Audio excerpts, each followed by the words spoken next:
Hello! Ngayon po ay July 23, 2025. Umaga pa lang po ay gising na tayo dahil ngayon po ay 7th birthday ng aking pamangkin na si Yasi.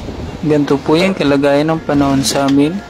Yan po, umaga pa lang po ngayon ay wala na po yung mga bangka rito pagkat kahapon pa lang ay tinanggal na namin. Ganito po lagi ang ginagawa namin para maiwasan na masira yung aming mga bangka, lalo na kapag lumakas pa yung alon dito sa amin.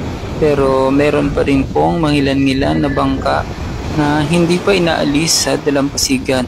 Marahil sila po ay kampante at napakadili lang po sa kanila na itabi yung kanilang mga bangka. Ang iba pong sakayan, baruto o bangka ay inaangat lang po namin dito mula sa dalampasigan. Ang iba naman po ay tinatanggalan namin ng paltik at mga katig upang mailagay namin ng maayos sa tabi ng aming mga bahay at sa kalsada. Narito po ang mangilan-ngilang mga bangka na nailikas na namin mula sa dalampasigan. Ayan po sila. At meron pa rin po doon sa may dulo.